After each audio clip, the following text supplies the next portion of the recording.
Stop scrolling. I'm going to tell you a story about how a single, ridiculously expensive purse, a purse I never asked for and barely wanted, caused my son to abandon me, and how, in the end, it was the greatest gift I ever received. This is the moment everything changed. My sister, Alara, arrived from Geneva in a burst of Italian silk and a scent that was definitely not available at any department store I'd ever been to. She possessed the kind of fierce, magnetic composure that only seems to belong to people who treat the entire globe as their personal playground. She brought 3 enormous, immaculate steamer trunks, a bottle of limited edition scotch that would have paid for my year's property taxes, and a collection of luxurious gifts destined to expose the rot in my own family. "For you, Eleanor," she announced, her voice slightly rough from the overnight flight, yet still carrying the sophisticated, layered tone she had perfected during her decades living abroad. She set a hefty, deep emerald green box on the worn pine of my modest kitchen table. It was secured with a gold thread ribbon that seemed to absorb and intensify the light from the overhead lamp. Inside the box lay a handbag. Not merely a bag, but a fontana. The leather was a rich, dark burgundy, pliable and smooth as velvet, carrying the quiet aroma of wealth and meticulous handiwork. Next to it, she placed a bespoke fragrance, a complex and rare essence from an old Roman perfumery that had long since closed its doors, and a platinum-cased timepiece, its face an intricate mosaic of abalone shell, framed by a sparkling bezel of sapphires. I looked at them, my heart a dull, nervous flutter. I am 71 years old. I am a retired teacher and a widow. My home is a drafty, lovely federal-style house in the historic district of Charleston, South Carolina, where the salt air causes the trim to flake and the ancient cypress trees drip with ghostly Spanish moss. My life is a rhythm of thrift, measured coffee scoops, modest charitable donations, the weekly walk to the local market, and comfortable, undemanding silences.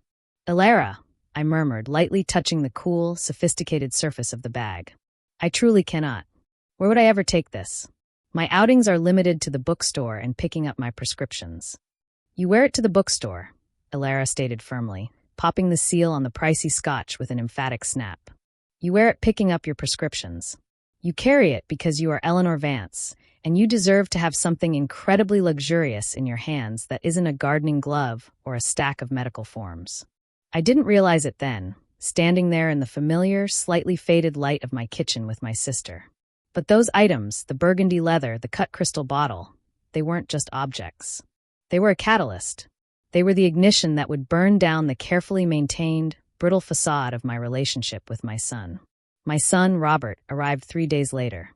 He brought his partner, Candace, and they drove a gleaming, perpetually spotless Tesla. They entered my house with the entitled air of auditors arriving to scrutinize a failing business. Robert is 45. He has my gentle mouth, but his late father's demanding, competitive nature. Sometime after completing his MBA and marrying Candace, the genuine warmth he once had vanished. He had become a man whose entire life revolved around transactions. Every phone call was an investment. Every visit felt like a down payment on the inheritance he viewed as his rightful due. "Alara," Robert boomed, giving my sister a hug that was loud and theatrical, but didn't quite look sincere. "We had no idea you were in town. Mom didn't mention a thing." "I wanted it to be a delightful surprise," I replied, drying my hands on my kitchen towel. I had spent the morning preparing a feast.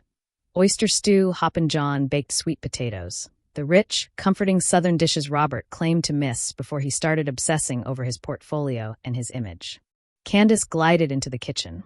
She was a study in severe lines and understated, prohibitively expensive attire. She offered a small, careful peck in the air near my cheek, meticulous about her expertly applied makeup. "The house has such a charmingly vintage aroma, Eleanor," she commented, her eyes darting over the clean counters as if searching for flaws. "So wonderfully preserved." We sat down to dinner. The conversation was the usual awkward tightrope walk I'd learned to manage over the years. Robert spoke at length about his firm's growth, the relentless pressure of his quarterly quotas, and the astronomical future costs of the prep school tuition for the future children he and Candace were strategically planning for. Candace cataloged her grievances: the unreliable rideshare service, the subpar quality of local fine dining, and the poor taste of her junior associates. I listened, nodded, and kept the iced tea flowing. I was playing the role I had settled into for the last decade: the quiet, supportive matriarch, the background element in their vibrant, self-important narratives. I made my presence minimal so that their lives could feel maximally important. Alara, however, was not participating in the performance. She observed them with the seasoned gaze of someone who has genuinely experienced the world, missing nothing. She delicately swirled her glass of scotch and offered only enigmatic, slight smiles in response to their complaints. The gifts are sitting on the side table, glittering like a secret. But it's not until Candace spots the handbag that the true, predatory nature of my son and his wife is revealed. Get ready, because the gloves are about to come off. After dinner, we moved to the living room. The exceptional gifts were still sitting on the antique side table where I'd left them. They were a shining, silent tribute to an extravagant life I had never known. The burgundy fontana, the cut crystal perfume flagon, the sapphire watch. They caught the lamplight, dazzling like freshly unearthed jewels. Candace stopped speaking mid-sentence. Her gaze became fixed on the handbag.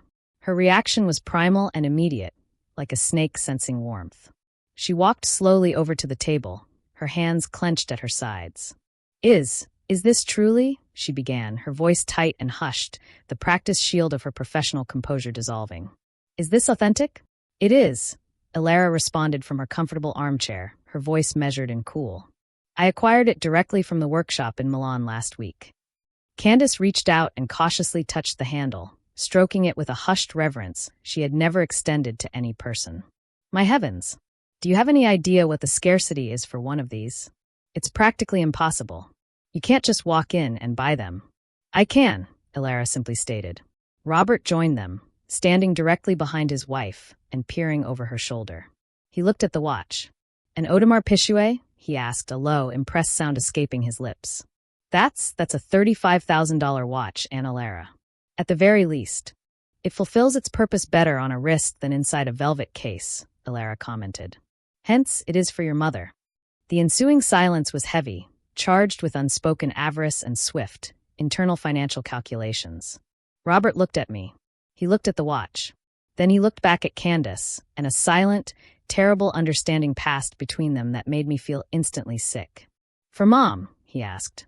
There was a sharp, disbelieving laugh in his voice, a sound that wounded me more deeply than any open insult. "What exactly is Mom going to do with the fontana? Use it to carry her old knitting patterns." "I might," I said, my voice barely audible, attempting to turn the moment into a small joke. "Or maybe my historical society notes." "It's simply a waste," Candace declared. She wasn't looking at me. She was gazing at her reflection in the glass of the mantelpiece painting, holding the purse against her waistline, admiring the fit. "No disrespect, Eleanor, but this bag, it demands a certain platform. It needs to be showcased. It belongs at major fundraisers, at gallery receptions. Left to sit in this humid old house, the leather will probably disintegrate." "It's fine Italian leather," Alara retorted, her tone notably colder. "It will certainly outlast Charleston." "It's not purely about the humidity," Robert said, turning to address me, putting on his smooth, persuasive professional voice. It was rational, meticulously logical, and utterly condescending. "Mom, you need to be realistic. You only go to the market and your garden club.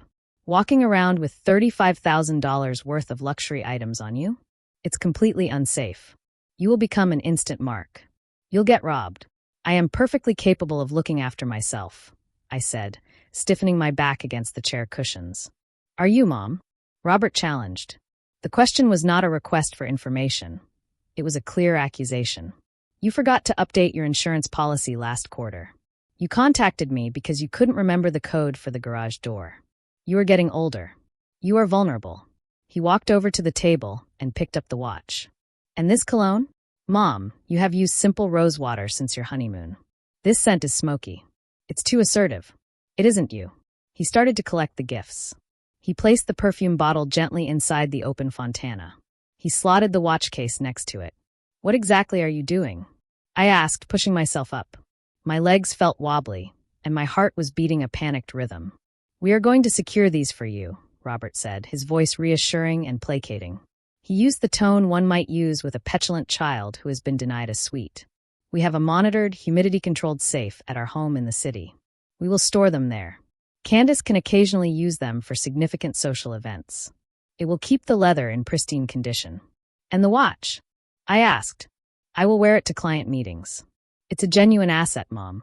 It should be accruing value, not sitting idle. Candace would actually utilize them, he added, looking at his wife, who was visibly trembling with desire for the handbag. She has the big governor's gala next month. It would be an ideal accessory. They belong to me, I said. My voice was unsteady, but I forced the words out with finality.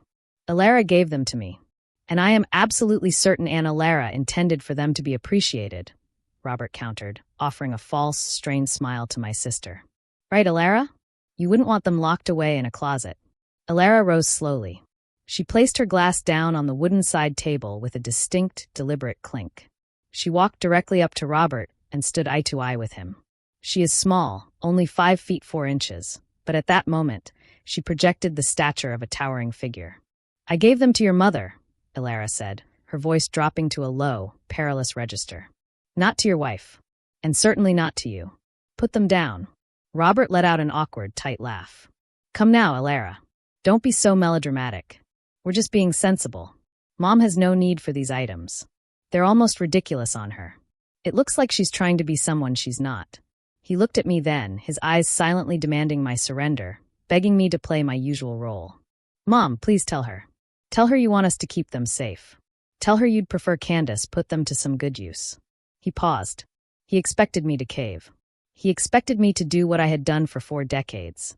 Smooth over the tension, avoid all conflict, and sacrifice my own quiet pleasure to preserve the illusion of family peace. He expected the mother who still helped cover his irregular bills, the mother who never complained when he missed holidays, the mother who made herself small so he could feel large and important. I looked at my son, who saw me as an asset, and his wife, who wanted my handbag. In that moment, the old me died. The silence broke with a new voice mine. You won't believe what happened next, and how one word changed my life forever. I looked at Candace, who was caressing the handbag as if it were a future trophy. I looked at Robert, who was holding my self-respect hostage in the name of logic and asset management. And in that instant, something deep inside me gave way. It wasn't a sudden, noisy shattering. It was the quiet, definite click of a heavy lock engaging. Put the bag down, Robert, I said. The room went utterly silent. Robert blinked, his face a picture of confusion. What? I repeated myself. Put the bag down. Place the watch back on the table, and remove your hands from my cologne. Mom, you're being completely unreasonable, he said, his voice hardening, a crimson flush spreading across his neck. I am attempting to help you. You are behaving like an infant. I am behaving like the owner of this home, I stated, my voice finally finding volume, a deep-seated strength emerging that I hadn't accessed in decades. A strength drawn from the very walls of the house I have maintained entirely on my own. I am behaving like a woman who is tired of being treated as a secondary component in your life. Those gifts are mine. Whether I choose to use them at the laundromat or set fire to them in the backyard, they are mine. You are being selfish, Candace spat, her composed mask finally dropping, her face contorting into an expression of raw, ugly fury. It's just a handbag, Eleanor. It's wasted on you. You look absolutely preposterous carrying it. Get out, I said. Robert stared at me, his mouth slightly ajar. Excuse me? Get out of my house, both of you. Right now. We haven't even had the peach cobbler, Robert said, genuinely baffled, as if the established script of our lives had been instantly and incomprehensibly translated into an alien tongue. There is no cobbler for you here, I said. Not tonight. Not ever again. Take your wife. Take your profound sense of entitlement and leave my home. Fine, Robert yelled. He threw the handbag onto the sofa. It landed with a surprisingly soft, heavy weight. Fine. Keep your cheap junk. See if we care. But don't you dare call me when you inevitably fall and break your hip, and there's no one here to help you. Don't call me when the hurricane damages your roof and you can't manage the repairs. I won't, I confirmed. He forcefully grabbed Candace's arm, and they stormed out. The heavy front door slammed with such violence that the glass rattled in the frames. The sound echoed throughout the old structure, a definitive period mark on a sentence that had been painfully drawn out for too long. I stood there, trembling. The surge of adrenaline that had held me steady rapidly receded, leaving me feeling hollow and drained. I sank down onto the sofa next to the abandoned handbag. Alara sat down beside me. She did not say, I warned you. She offered no hollow comforts. She simply wrapped her arm firmly around my shoulders and held me close. We sat in the profound silence for a very long time. "I'm sorry," I finally whispered. "I'm sorry you were here to witness that." "Don't be," Illara said. "I needed to see it, and more importantly, you needed to do it." I looked at the bag. It was undoubtedly exquisite, but it was just leather and thread. The true weight was the cold realization of what my son had truly become. He didn't see me, his mother. He saw a dwindling financial resource. He saw an aging asset that needed aggressive management. He saw a woman whose usefulness to his life had clearly expired. "He thinks I am useless," I said. "He thinks you're his personal bank," Illara corrected. "And he is enraged that the vault just closed on him." I didn't sleep that entire night. I lay awake listening to the wind and the old house groan, thinking about Robert. I remembered the little boy who used to bring me smooth, colored stones, his small hands stained with earth. I thought of the teenager who nervously practiced driving on the quiet back roads, terrified of a single scratch on the car. And then I thought of the man who stood in my living room and told me I was not worthy of a beautiful leather bag. I finally understood that I had been clinging to a mere phantom. I had been desperately protecting a familial bond that had ceased to exist years ago. I was preserving the memory of a loving son, while the present reality of him was picking my emotional and financial pockets. The next morning, the exhaustion was gone, replaced by a clarity I hadn't felt in decades. My next move was the most shocking of all. A secret trip that would reshape my entire future and prove to Robert the First was anything but vulnerable. Wait until you hear the changes I made. The next morning, I woke up with a dull ache behind my eyes, but also with a profound clarity that was both cold and refreshing. I went downstairs. Illara was already in the kitchen, preparing coffee. "We are going out," she stated. "Where to?" "To see the lawyer." We drove to the office of Mr. Sterling, the venerable old attorney who had handled my late husband Arthur's estate. He was frail now, with hands that visibly shook, but his legal mind remained remarkably sharp and precise. "Eleanor," he said, greeting me with a polite, warm smile. "It has been too long." "It has, Richard," I replied. "I need to implement some significant changes to my estate planning." I sat down in the firm leather chair and proceeded to rewrite my will entirely. I formally removed Robert as the executor. I removed him as the primary and secondary beneficiary. "And the property, Eleanor?" Richard asked. "The historic house in the district. It's valued quite highly now. The property market in Charleston has exploded." "Sell it," I instructed. "Upon my passing, sell every bit of it.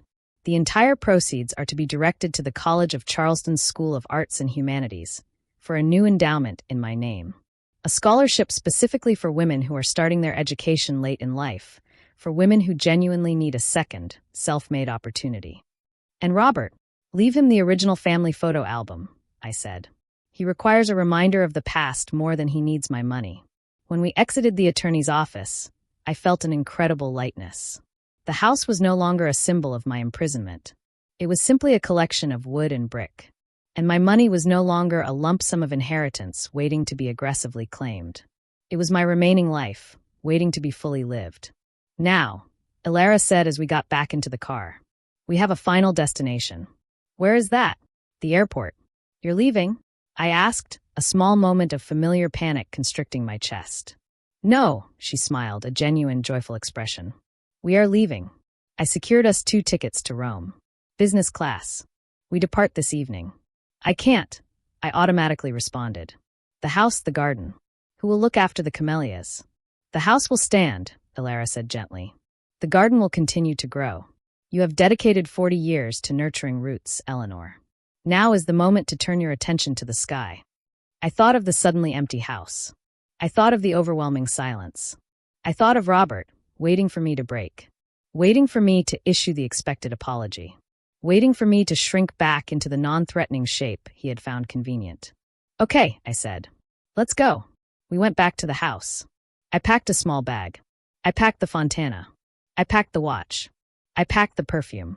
I penned a short note and taped it securely to the refrigerator, knowing Robert would inevitably show up with his spare key, which he still possessed. "Robert, I have traveled to Rome with Illara. I do not know my return date. I have changed the main locks, so do not waste your time trying your key. The landscape maintenance company has been paid to monitor the property. You were correct about one thing. I am too old to squander my remaining time. I intend to spend the rest of my life being exactly the person I wish to be. Do not attempt to find me. I will initiate contact when I feel ready. Eleanor. I signed it simply Eleanor, not Mom. We locked the door firmly. I dropped my house key into the interior pocket of my new handbag. The flight was long, but the high-quality sparkling wine was superb and chillingly cold. I slept deeply for 9 hours and awoke just as the plane began its descent over the Italian coastline. The lights of Rome sparkled below, a magnificent, sprawling constellation of amber against the deep black of night. Alara took my hand. Are you ready? More than ready, I replied. The trip to Italy wasn't just a vacation. It was my rebirth. I wore the handbag to the Colosseum and drank wine at lunch. But the real twist was what happened back home. My silence triggered a desperate email from Robert. I knew I couldn't ignore it, but how I chose to reply was the final, devastating move. We spent a glorious month exploring Rome. I wore the sapphire watch every single day. I carried the fontana to the outdoor markets, through the ancient museums, and to the fountains where we sat and watched the crowds. I wore the complex, smoky perfume, and for the first time, I didn't feel that it was inappropriate or too much. I felt that it was exactly right. I felt truly seen, not defined as a mother, nor as a widow, but simply as Eleanor. But the story did not conclude there, because reclaiming your personal power fundamentally alters the world around you. It sends a clear, undeniable signal. 3 weeks into our Italian adventure, I received an email from Robert. Mom, I visited the house.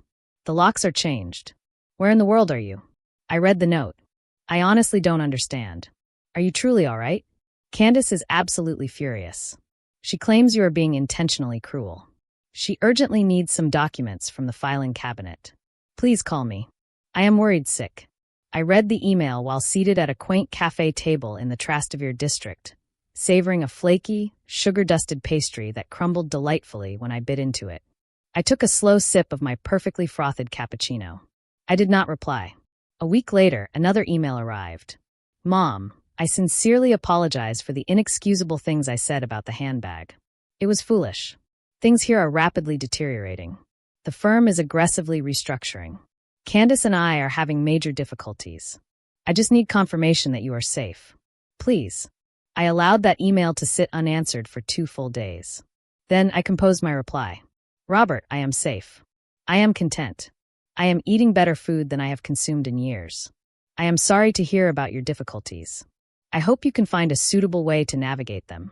I will be continuing my travels for an extended period. Do not concern yourself with the property. It is being professionally managed. Eleanor. I signed it simply Eleanor, deliberately omitting the word Mom once again. We traveled from Rome to Venice. From Venice to the breathtaking Dolomites. I spent money on experiences. I purchased a stunning hand-blown glass sculpture that cost hundreds of euros. I bought a vivid landscape painting from a gifted street vendor. I drank wine freely with my midday meals. I lived. 6 months later, I returned to Charleston. I did not notify Robert of my arrival. I took a taxi from the airport directly to my house. The garden was lush and wildly overgrown, but strangely beautiful. The house smelled faintly musty, yet it smelled unequivocally like mine. I had been home for less than an hour when Robert's familiar Tesla pulled into the drive. He must have configured a security alert system on his phone to notify him of activity at the property, or perhaps a neighbor called him immediately. I watched him walk up the stone path. He appeared thinner, distinctly weary. He lacked the polished, overconfident swagger he had possessed 6 months prior. He knocked gently. He didn't even attempt to use the key he knew was obsolete. I opened the door. I was wearing a crisp linen shift dress I had purchased in Florence. I had styled my hair into a sophisticated, short cut. I was wearing the sapphire watch. Mom, he said. He looked at me with an expression of shock, as if I were a completely different person. You look changed. I am changed, I said. May I please come inside? I paused. The old, deeply ingrained habit was still there. The urge to immediately open the door, prepare him food, and tend to his distress. But then I remembered the feeling of him trying to confiscate the watch. I remembered the jarring sound of the door slamming shut. I remembered the years of lonely silence he had imposed on me. We can talk on the porch, I said. We sat on the porch, 2 strangers in the familiar Charleston heat. Robert had lost everything, his marriage, his confidence, and he was finally ready to admit the truth. But I had one last crucial lesson to teach him. A lesson about mirrors, cracks, and the price of self-respect. We settled into the old, familiar rocking chairs. The heat was heavy, the air familiar. "Candace left," he said after a long period of quiet. "She relocated back to Atlanta. We are finalizing the divorce." "I am sorry to hear that," I said. I wasn't surprised. She was extremely angry about the money, he admitted. About you making it inaccessible to us. She claimed she didn't sign up for a husband who couldn't effectively manage his own family's assets. "I didn't cut you off, Robert," I clarified. "I merely stopped permitting you to bleed me dry." He looked down at his hands. "I understand. I really do. I made terrible mistakes. I was desperately trying to impress her. I was trying to portray the man who had everything sorted out. I completely lost sight of myself. You willingly sacrificed me to achieve that," I pointed out. "You treated me like a guaranteed ATM. You treated me as if I were utterly invisible." "I know," he whispered. He started to cry. Not the enraged, frustrated tears of a spoiled child, but the quiet, profound tears of a man who finally recognizes he has irrevocably damaged something precious. "I truly missed you, Mom. I missed your presence. I missed us," he wept. "I missed you too," I said. "But I genuinely like the woman I have become now. And I will not return to being the woman who felt compelled to hide in her own home. I am not going back to being small." "I don't want you to," he assured me. "I simply want to be a part of your life again, on your terms." I looked at him closely. I saw the deep regret. I saw the exhaustion. But I also distinctly remembered the man who had stood in my living room and openly laughed at me. Trust, I have learned, is like a fine mirror. Once it is completely broken, you can meticulously glue it back together. But you will always see the cracks. The resulting reflection will forever be distorted. "We can make an attempt," I said, speaking slowly and deliberately. "But things are fundamentally different now. The house, the money, it's all legally arranged. You will not be inheriting any millions, Robert. I am actively spending it. I am living my life with it." He nodded, accepting this. "I truly don't care. I honestly don't care about the money anymore. I just want my mother back." "You will not be getting the old mom back," I said, standing up. "You will get Eleanor, and she is far more difficult to push around." He smiled faintly, a weak, tearful smile. "I think I would like to finally meet her." "Good," I said. "Now, I have a neighborhood book club meeting in an hour. You need to leave." He stood up. He hesitated briefly, then leaned in and gave me a careful hug. It was a cautious, tentative embrace. I hugged him back, but I made sure not to cling too tightly. "Goodbye, Mom," he said. "Goodbye, Robert," I replied. I watched his car drive away. Then I went back inside the house. I picked up the Fontana handbag from the table where I had set it down. I checked my reflection in the hallway mirror. The woman looking back at me was no longer just a mother, a widow, or a quiet old woman. She was someone genuinely new. I had a meeting with the ladies at the library. I had a fantastic story waiting to be told. I am Eleanor Vance. I am 72 years old, and my life is just getting started.